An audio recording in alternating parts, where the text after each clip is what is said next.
Sales Babble is sponsored by Outreach, a sales engagement platform for sales automation. This is the Sales Babble Podcast, episode 373, How to Hit Your Sales Targets and Not Get Fired, an interview with Jeff Goldstein.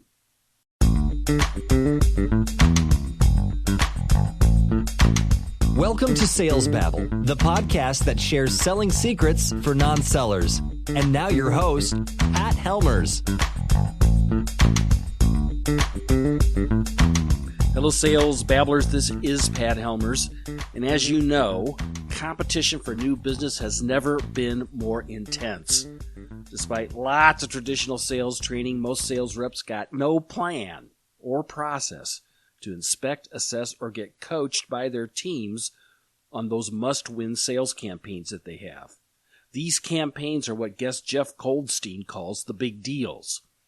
When reps fail to qualify prospects, often these big deals fail to close on time, and the reps fail to hit their sales targets, which is a lose-lose for everybody in this situation.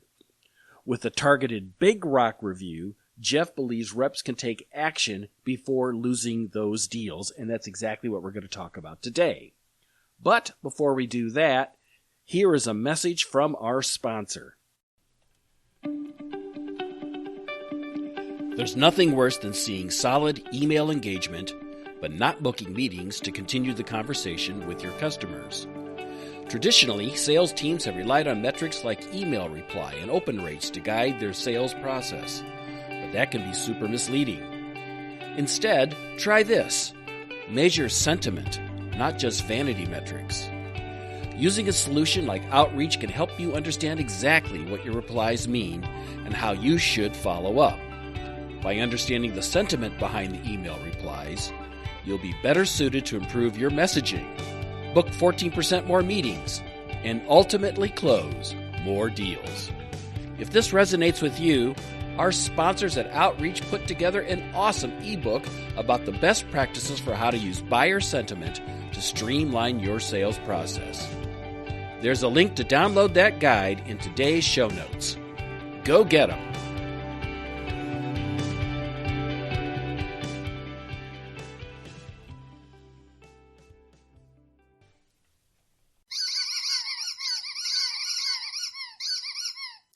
Welcome, Jeff. Are you ready to babble? I am. All set to go, Pat. Awesome. Jeff, I'm so excited to have you here on the podcast. You've got a new book out titled Winning the Six-Figure Sale. Inspect, Assess, Coach. You've got a blazer on. You got a shirt. You look pretty sharp here. You look like a sales guy. Thank you. But you didn't start out as a sales guy. You started out as an engineer. Well, I trained as an engineer. So I graduated as an engineer, and it was a co-op engineering program. So 4 months at school, 4 months at work. And I spent my last 2 work terms at IBM and in a sales branch working beside sales guys. And they gave me a project to go help them sell. I even forget what the product was. And we were successful. They started writing me commission checks. You know, they took a portion of their commission check, and I got a $100 check and a $200 check. And I went, that was almost what I was making a week there. So I got hooked. And I became a graduated and then started my career with Hewlett Packard as a junior sales guy and worked my way from there. So I never really practiced as an engineer, but I'm trained as an engineer. I get accused of being a little analytical, like engineers can be. So there's nothing wrong with that. There's nothing that I bring it up for a reason, because this podcast is about selling secrets for non-sellers. And it's targeted at people like me. My background is computer science. That's what my master's degree is in. And people who didn't grow up, with the lemonade stand, people who weren't hustling from the get-go, but had a passion about something, and somehow or other they decided, I got to get good at persuasion. I used to sell tech. I used to sell a SaaS product, and this book really speaks to me. That's where you're from too. Yes. I've done, I've had a long career in tech. So I've done hardware, software, but most recently, worked for a software company who was transitioning from traditional software model on-prem to the cloud, which was really a SaaS model. So, um, you know, everything is kind of moving towards the cloud and to SaaS models. And if you're in tech, that's likely where you're going to end up. Something in the book that spoke to me was right off in the front of it. You were talking about how a lot of the deals, how the vast majority of the deals in your pipeline, it's actually a very small percentage. It's almost like a Pareto analysis, that 20% of the deals in your pipeline are going to be 80% of your revenue. Yet at the same time, sales reps are horrid at forecasting and predicting when they're going to come and whatnot. Could you speak to that? Could you talk a little bit about that study that you did, that you brought up in the book? Yeah. So, if you run a combination of small deals and large deals, I ask, when I do my course, I ask sales leaders to take a look at their sales pipeline. And sure enough, 10 to 15 deals inside their pipeline represent over half of their pipe. I had this, in my last gig, if you will, I was working for Veeam Software. It's a $1 billion software company. And we did about 1,000 transactions that month, but I was missing my forecast. We were trying to grow at 50%. We had a new president. He was trying to scale the business quickly. I got a shiny new goal. I got lots of salespeople to run at it, but we were only growing at 35. And so I was missing my number. So my boss called me and said, hey, and I knew my boss very well from my previous life. And he said, Jeff, you're missing your number. What's going on? And so it got me thinking and reflecting. So I went back in, pulled up all the deals from last quarter, and there were 1,000 deals we did in the quarter, but the top 20 deals represented half of the pipeline. And as it turns out, if you don't win your unfair share of big deals, especially since what typically happens is these big deals drop out at the end of the quarter, you can't make it up. There's no way to make up your forecast if you miss big deals by selling more small deals. You just run out of runway. And that's what happened. And then as I talked to my peers and said, tell me how many big deals in your pipeline represent what percentage of your pipeline? And sure enough, a very small percent of the deals represent at least half of the pipe. And that makes forecasting, I call it art, science, and fiction.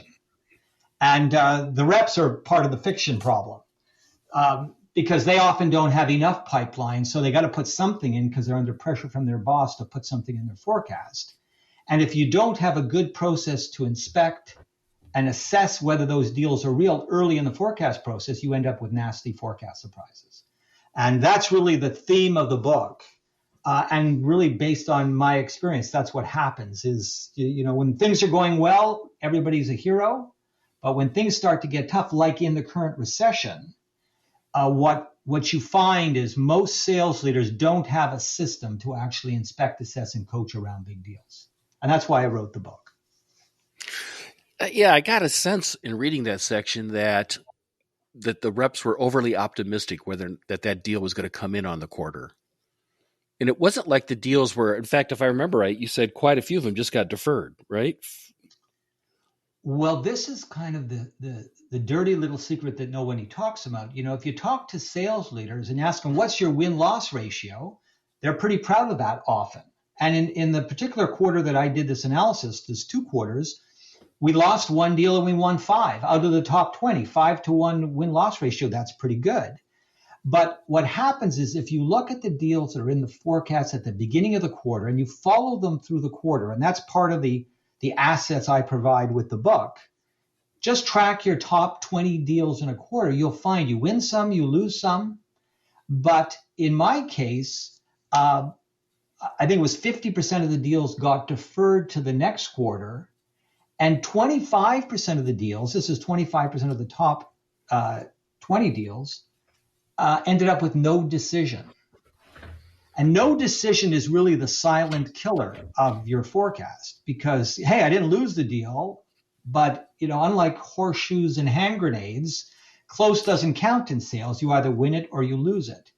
And I think, part of what I do when I work with sales leaders, we talk about win, loss, deferred, and no decision. And really, isn't no decision really a loss? We don't like to count it as a loss, but it's really a loss because the customer decided to spend their money somewhere else. Maybe not with your competitor, maybe on some other part of their budget, but you didn't get that. And so, I ask sales leaders to think about wins, loss, deferred, and no decision. Now tell me what your metrics look like. And it's quite a different conversation for sure. You're making an assumption here, though. And I see this, and I see this in a lot of books, that there's something that we can do about this, because lots of people know that the biggest competitor that you have is the no decision. It's the status quo, right? It's certainly important to the seller that you buy their product, but it's really a buyer's process more than a seller's process. I don't have to make decisions what I'm going to buy on a quarterly basis. That's your problem. Isn't really the problem is maybe that why are we even picking and choosing and doing things on a quarterly basis? Just so maybe the CFO can, and there's something to this, can make salary for everybody. So I'm not so certain if this all really hangs together, that, like you said, sales managers have a tendency to push sales reps into making decisions on stuff that to a certain degree may be out of their control. A lot of these sales that we used to work on would take 18 months. Yeah. Well, this is the world of complex selling, but in my experience, Pat, I always worked for publicly held companies. And so you lived and died by the quarter. At the beginning of the quarter, you called a number. At month 1, you got to revise it. At the end of month 2, you got to revise it, and then you had to hit your number. Yeah. And so, there was a rigorous forecast. That's why I call it the weekly forecasting business. That's really what sales leadership is all about.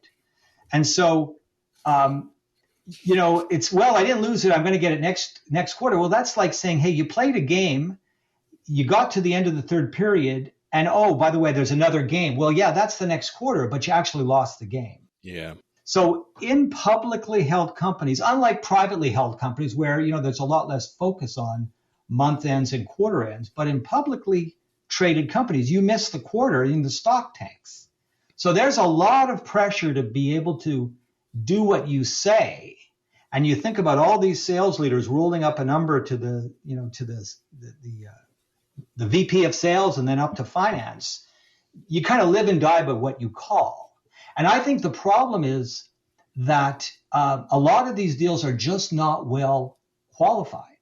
So you have a lot of deals that really should never be in the forecast for that particular quarter. Now, they may have it's a qualification problem. It's a qualification problem. And most sales leaders, they were sales reps. So you think about it, they get it, they're great sales reps, they get anointed, now they're a sales leader, and now they own the forecast. And they're now responsible for determining what deals should be in the forecast, what's that number going to look like, and their boss holds them to account. And nobody trains sales leaders to inspect, assess, and coach their big deals. They have instinct and experience. That's how they get their role. But, that's the magic of sales leadership in a public company. You got to do what you say. And when the end of the quarter comes, you live and die by whether you hit that number. And you're totally correct that in the end, you may not have control over when the customer buys, but you're accountable for the number you call. And if too many of your reps miss their forecast, most sales leaders end up looking for a new job as a result of that. So it is a tricky thing. And when you have big complex deals, like you said, that take 18 months to close, you need to know when to call that into the forecast, and you need to be sure that it's going to happen when you say. And how do you do that? You qualify, you run through the 10 steps in a complex sales campaign, and you will get surprises, but the biggest surprise is whether that deal should have been in the forecast to begin with. And most sales leaders, I think, don't do enough inspection around how far along is that deal? Should it be in the forecast or not at the beginning of the quarter? I don't know if that's only I think it's primarily a publicly held company issue. Because we have partners who were privately held companies. If we miss it this month, we'll get it next month. In the public companies, you live and die by your forecast, because what does the CFO do? He promises the street a certain number. He sets expectations with the street. And when they miss, the stock tanks and bad things happen. So it depends what environment you come from. But that's the environment I spent my whole career in, is being able to call a number and then hit it, based on what the sales teams actually do. Does that make sense? Yeah. So let's say, so with these sales leaders, these sales professionals need to do a better job of it. What kinds of mistakes are they making? What should they be looking for? You have a process, this kind of, what do you call it? The Big Rock Review? Yeah. Maybe you could go into a little bit about what is that all about? Well, so, big deals, big rocks, you move big rocks up the hill, you got to win your big deals. And so the whole process of the Big Rock Review is really inspecting your sales funnel so you identify which big deals should be in the forecast this quarter, which ones really should be in the quarter next quarter. And then what you do is you help the reps assess whether this deal should be in the forecast at all, so ruthless qualification. And once as a team you agree it should be in the forecast, then there's a strategic sales review that goes on that walks the rep through the process to determine whether they're covering all their bases so they don't miss a step or stakeholder that could crash their deal. So the Big Rock Review is really a structured approach to inspecting the funnel, assessing the quality of the sales campaign, and then coaching the team through a structured approach to determine whether they're going to miss anything. And that's what I call the Big Rock Review. And what I've actually done is broken the Big Rock Review into two steps: the rapid assessment review and the sales strategy review. Because, you want to be able to quickly assess the deal. That's a 15-minute discussion really with the rep. And then once you've identified that, that's a deal we want to win, it's in the forecast, then you do a sales strategy review that takes 45 minutes, and you include other members of the sales team to really help the rep build a sales strategy to run a better sales campaign.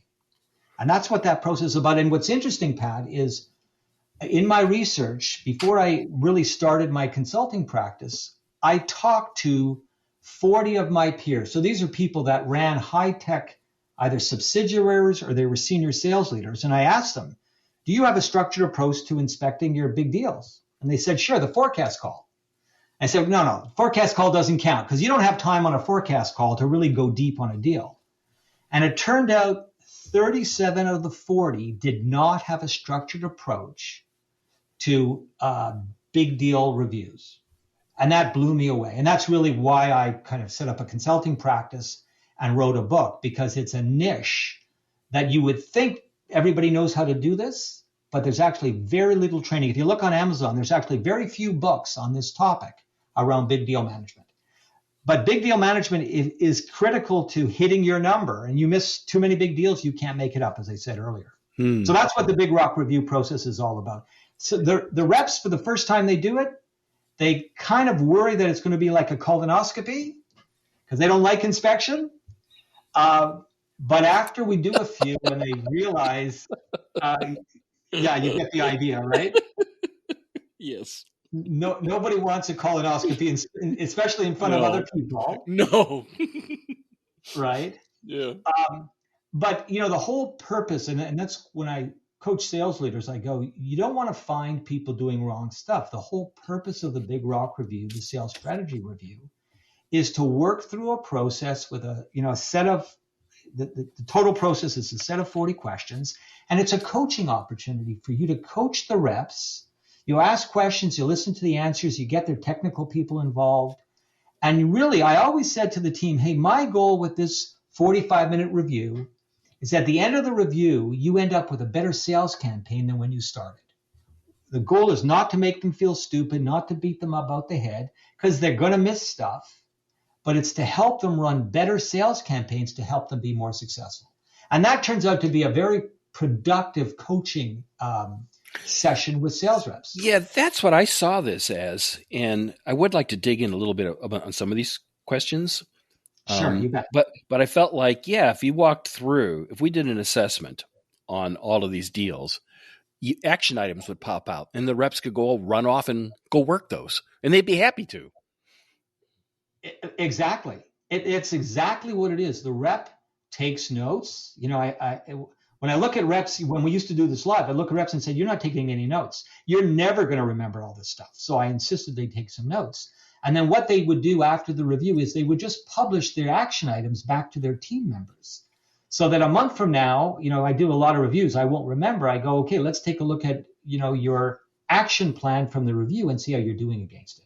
So trapping the open items, who do I need to meet?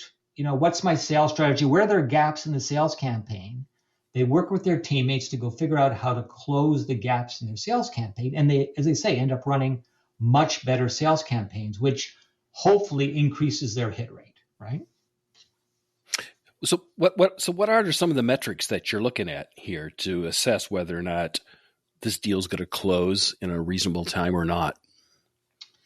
So at the front end of this process, I call it the rapid assessment review. And right, that's the 15-minute. That's the initial 15-minute review. That's to assess whether or not I should have the big 45-minute review, right?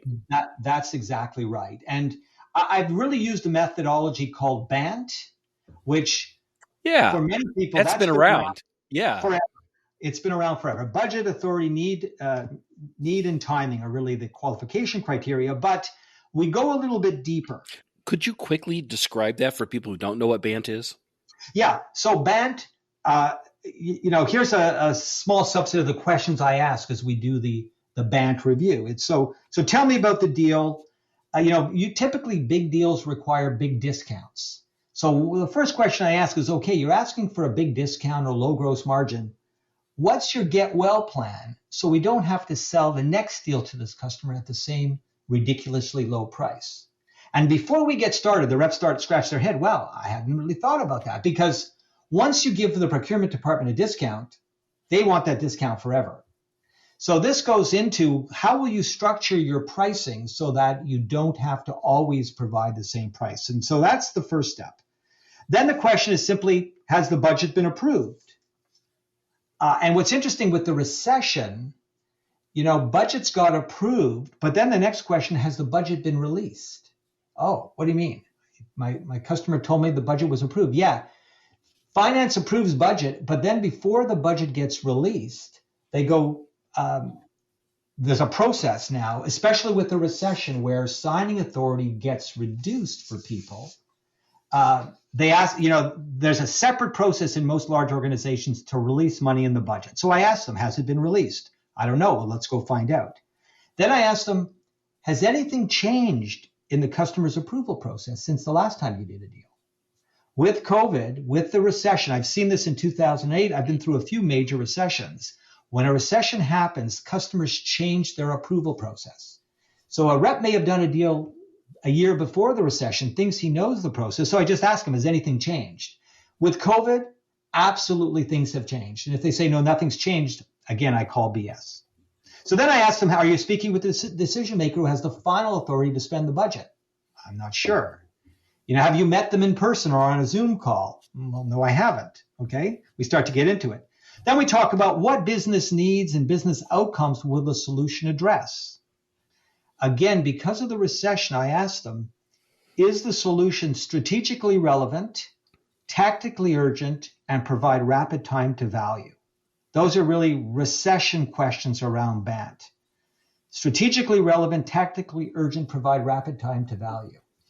In this past year, if the deal didn't meet those requirements, it might have been a great deal. It probably is not getting funded right now. Because think about it. Revenues are down for most companies, not all, but most companies. And CFOs are going, I'm not going to spend money I budgeted before the recession. But, think about it. Any project that was tied to work from home, I'm thinking from a technology perspective now.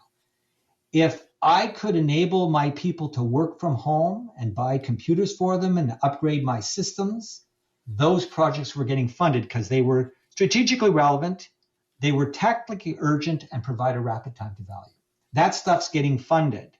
3-year business process reengineering projects aren't getting funded right now. And then the last question I ask is, what's the compelling event that will ensure the deal closes as forecasted? And reps often look at me like, what do you mean by compelling event? Well, I gave them a pricing discount. Well, that's not very compelling. Then I ask, what happens if the customer misses the compelling event? And if nothing happens, it wasn't that compelling in the first place. So you can run through those questions real quickly in 15 minutes, but pretty quickly determine whether the rep has a good sense of whether this deal should actually be in the forecast. And if they don't know the answers to those questions and aren't really crisp about them, that deal is probably not ready to come out of the oven, especially if it's large and complex. Now, for example, in the SMB space, small and mid-sized space, if the rep can talk to the end user who has the discretionary authority to spend their budget, my process is overkill, right? If you're an SMB and the customer can download software, try it, they like it, it's their budget, this is too much. But where you have multiple stakeholders, a technical recommender, a technical buyer, a financial recommender, a financial buyer, a coach, a fox, where there are multiple stakeholders that you need to convince, you need to qualify these things with some questions. And many reps, again, in the technical field are focused on the technical buyer. And they don't realize there's really two campaigns going on here. There's a technical campaign, is my widget the best thing since sliced bread? And then a financial and political campaign going on. And most technical reps forget about the financial and political campaign. But in a recession, the financial campaign can often be more important than the technical campaign, because even if it's the right solution, the financial, the VP finance may not be willing to release funds. So that's a 15-minute conversation at the front end of this thing. And the reps are already learning some stuff. They're already not that happy with me because I'm asking them some tough questions. And they already have some homework to go to ruthlessly qualify their deal, especially if it's already in the forecast. You with me so far? I am. It's, I think these are like really, really reasonable questions. I almost want to flip them, because the compelling event is really about value. And if the value is not that high, it really doesn't matter all the other stuff. I totally agree. Yeah. And that's where really the sales strategy review gets into what is the value proposition? What is it about your value prop that's cost the customers attention? Now, we don't have time to go into all 40 questions there. Of course. But what would be a good way of wrapping this up in your mind? So here's the final question I ask reps in the sales strategy review. I call it the look back question. And it's simply, if the prospect were to notify you today that you lost the deal, what fatal flaws in your campaign do you think they discovered that led to the loss? How will you address those fatal flaws now before you get the bad news phone call? And through the campaign, I ask that question a lot, because the reps know where the weak spots are in their campaign. They just don't want to expose them. So I say, hey, if you got the bad news phone call, why do you think that was? Well, we're weak here, we're weak there, we didn't do this, we didn't do that. Okay, why don't we go do that stuff before you get that phone call? And that's a big aha moment for the reps. And they, I found them afterwards, asking themselves that question. I find the technical people asking the reps, so, what are the fatal flaws in our campaign that could cause us to lose this deal? Let's go figure that out. So there are lots of questions along the way, lots of steps, but that look back question is very revealing. And, I tell the reps, look in the mirror, in the quiet of your bathroom before your shower, and ask yourself that question. And then go do something about it.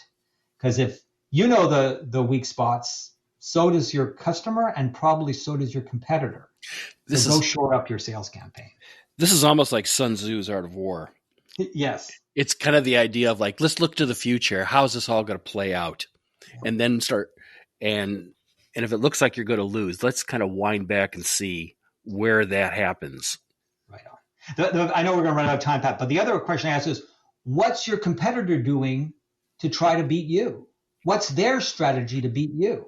My competitor. Yeah, you're not in this alone. It's not just you and the buyers, you and the buyer and lots of competitors. Who's your primary competitor, and what's their strategy to beat you? What traps are they laying for you? And that's another question that gets rep to kind of think, because many reps don't think in terms of the fact they're in a competitive situation.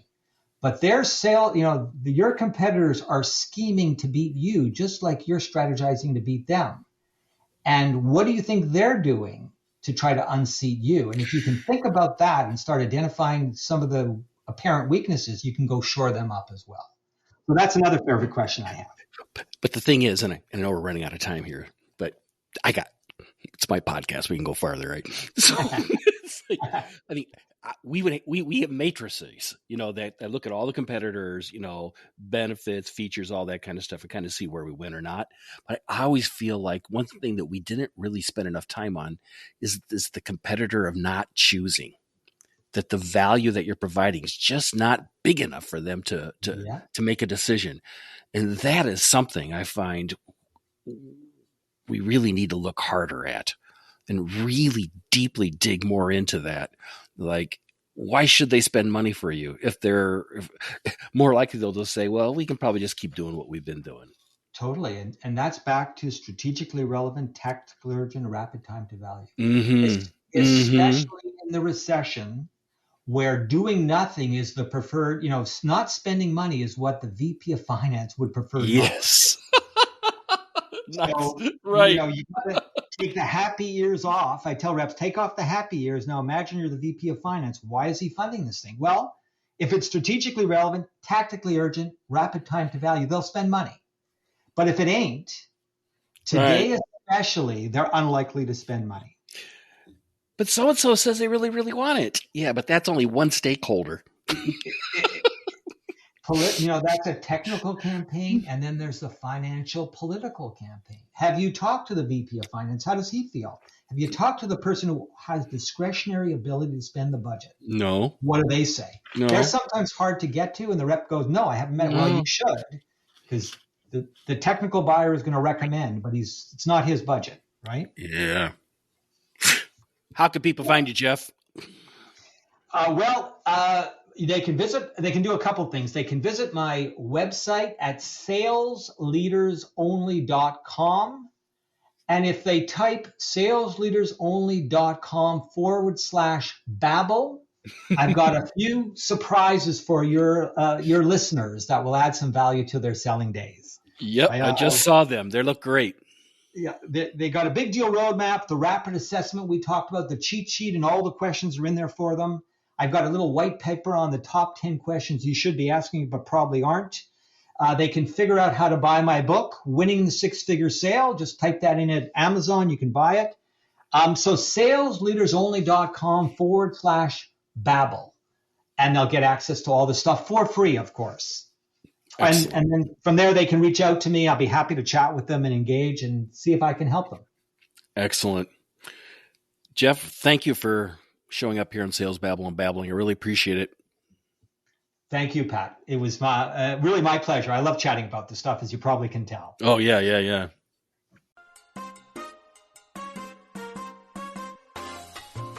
Sales Babble is sponsored by Habanero Media, a podcasting agency that produces B2B interview-based podcasts.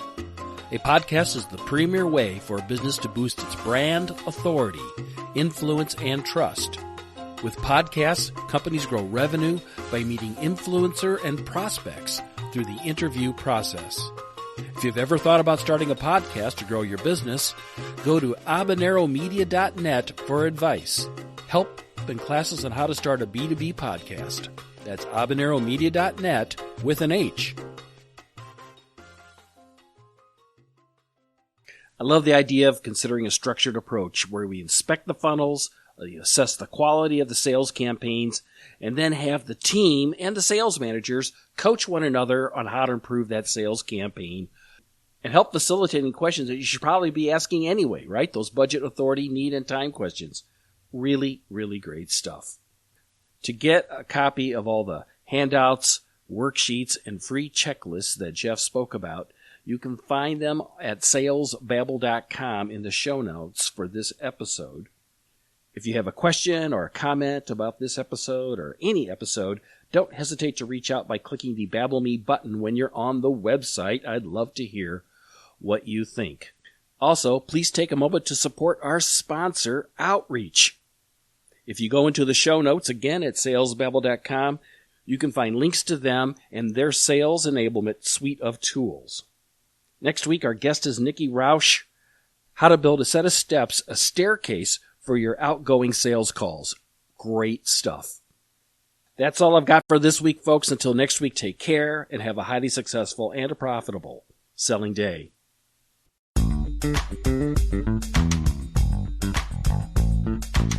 Thank you for listening to the Sales Babble podcast. Find us at www.salesbabble.com.